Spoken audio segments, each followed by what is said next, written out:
la création de la force conjointe des pays de l'AES, la lutte antiterroriste sera plus efficace. C'est l'opinion de Fousseynou Ouattara, vice-président de la Commission de la Défense et de la Sécurité du Conseil de transition au Mali. Le gros du travail est souvent axé sur la zone des 3 frontières. Ces pays possèdent déjà des dispositifs dans cette région, il ne reste qu'un problème de coordination et de commandement, explique-t-il. Nos militaires maîtrisent bien le terrain, maîtrisent bien le thème, souligne le responsable. La lutte contre les groupes armés au Sahel connaît des succès, et ce, alors que les contingents occidentaux ne sont plus sur place. Les Occidentaux avaient un autre calendrier qui n'était pas du tout de nous aider à nous défaire des terroristes, qu'eux-mêmes avaient armés et qu'eux-mêmes avaient amenés sur le terrain, explique Ouattara. Une fois que les forces occidentales ont plié bagage, nous parvenons maintenant à maîtriser la totalité de notre territoire du point de vue sécuritaire, affirme-t-il. En matière de lutte contre le terrorisme, Moscou est capable de soutenir les pays de l'AES dans leur combat. Déjà, grâce aux instructeurs, la situation sur le terrain est plus sûre, souligne Fousseynou Ouattara. Une coopération qu'il envisage de continuer, voire élargir, nous comptons beaucoup quand même sur l'apport de Moscou, dit-il. Et de préciser, la Russie s'est toujours montrée comme un partenaire fiable qui n'est pas un partenaire imposant, encombrant comme les autres l'ont été. C'est un partenaire qui est à l'écoute et c'est un partenaire qui sait parfaitement répondre à nos besoins. Burkina, la Russie renforce sa présence. Nouveau label de la présence militaire russe sur le continent, Africa Corps a annoncé en janvier dernier qu'une centaine de soldats sont déjà arrivés à Ouagadougou. Ces troupes constituent le premier contingent d'une force de 300 hommes, qui doit assurer la sécurité du capitaine Ibrahim Traoré, patrouiller dans les zones dangereuses et former les soldats burkinabés. Africa Corps, la nouvelle structure armée russe qui a repris les opérations du groupe Wagner sur le continent, a installé sa première base militaire au Burkina Faso, a rapporté le quotidien français Le Monde le mercredi 6 mars 2024, citant des sources sécuritaires locales et françaises. Cette base a été implantée à Lumbila, une commune rurale située à une vingtaine de kilomètres au nord-est de la capitale Ouagadougou, ont précisé ces sources. Africa Corps avait annoncé, en janvier dernier dans un communiqué publié sur sa chaîne Telegram, que les troupes russes ont entamé leur déploiement au Burkina Faso, avec l'arrivée d'une centaine de militaires dans ce pays d'Afrique de l'Ouest, qui lutte contre plusieurs groupes terroristes. La centaine de militaires russes arrivés à Ouagadougou constitue le premier contingent d'une force de 300 hommes, qui assurera la sécurité du capitaine Ibrahim Traoré, le président de transition burkinabé et auteur du putsch du 30 septembre 2022, et du peuple burkinabé, a ajouté la structure placée directement sous les ordres du ministère de la Défense. Les experts militaires, transportant des équipements et des armes, formeront également les troupes burkinabées et patrouilleront dans les zones dangereuses, a indiqué de son côté The Africa Initiative, un média proche du Kremlin sur son compte Telegram. Une délégation russe, menée par le ministre adjoint de la Défense Unoubek Yevkourov, avait été reçue en personne par le capitaine Ibrahim Traoré en septembre 2023.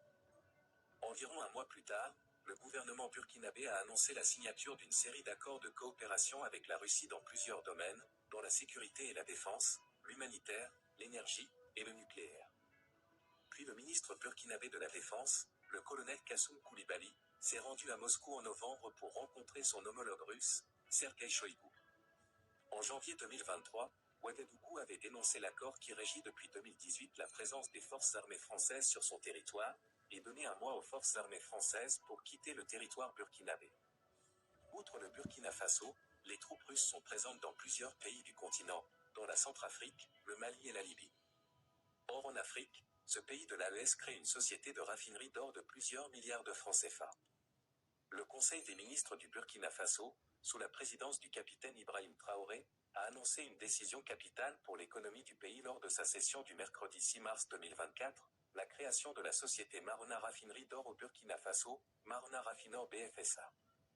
Cette initiative vise à dynamiser le secteur de l'or, une ressource précieuse pour le pays, en lui apportant une valeur ajoutée significative. Le ministère du Développement industriel, du Commerce, de l'Artisanat, des petites et moyennes entreprises a joué un rôle essentiel dans cette décision en adoptant un décret pour la création de cette société.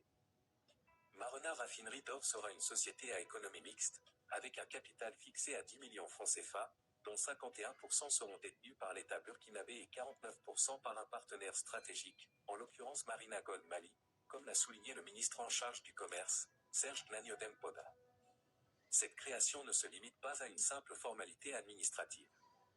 Elle représente un investissement majeur pour le Burkina Faso, avec une prévision de 3,5 milliards francs CFA. Ce montant substantiel témoigne de l'engagement du gouvernement en faveur du développement économique et de la valorisation de ses ressources naturelles. Les retombées économiques attendues sont tout aussi impressionnantes. Sur les 5 premières années d'activité, Marena Raffinerie d'Or devrait générer un chiffre d'affaires annuel moyen d'environ 7 milliards francs CFA.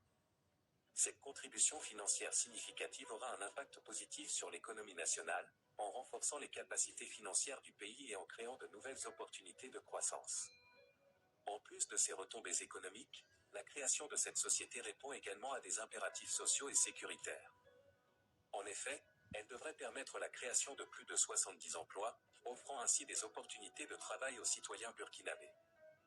De plus, elle contribuera à lutter efficacement contre la fraude dans le secteur minier en mettant un terme à l'exportation de l'or brut. Cette mesure permettra non seulement de préserver les ressources du pays, mais aussi de renforcer la transparence et la légitimité de l'industrie minière. Conflit au Sahara, que fait Staffan de Mistura à Moscou? L'envoyé personnel du secrétaire général de l'ONU pour le Sahara occidental, Staffan de Mistura, était en Russie, hier, lundi 11 mars. Pourquoi faire? Le ministre russe des Affaires étrangères, Sergueï Lavrov, a reçu, à Moscou, l'envoyé personnel du secrétaire général de l'ONU pour le Sahara occidental, Staffan de Mistura, ce lundi 11 mars. L'envoyé personnel du secrétaire général pour le Sahara occidental s'est rendu à Moscou à l'invitation des autorités russes, a annoncé Stéphane Dujarric, le porte-parole du secrétaire général de l'ONU, lors d'un point de presse. Selon la diplomatie russe, les échanges ont porté sur l'état et les perspectives du processus de règlement du conflit au Sahara. Le rôle stabilisateur de la mission des Nations Unies pour l'organisation du référendum au Sahara occidental a été souligné. Un échange de vues a eu lieu aussi sur les perspectives de la relance du processus politique, en tenant compte des derniers contacts de Mistura avec tous les acteurs concernés, a indiqué un communiqué de la diplomatie russe. Solution juste, durable et mutuellement acceptable. Selon Moscou, la partie russe a mis l'accent sur l'importance de parvenir à une solution juste, durable et mutuellement acceptable au problème du Sahara occidental, sur la base des résolutions pertinentes du Conseil de sécurité de l'ONU. Précisant que, le même jour, des consultations séparées ont eu lieu entre Staffan de Mistura et le vice-ministre des Affaires étrangères de la Russie, Sergueï Verchina. La visite de Mistura à Moscou intervient après celle, en février dernier, d'une délégation du opportunité pour le président sahraoui, Brahim Ghali, d'exhorter la Russie à jouer un rôle plus important dans le règlement de ce conflit qui dure depuis plus de 4 décennies. Elle intervient aussi après des entretiens initiés, fin février, par le chef de la MINURSO, Alexander Ivanko, avec des ambassadeurs accrédités au Maroc.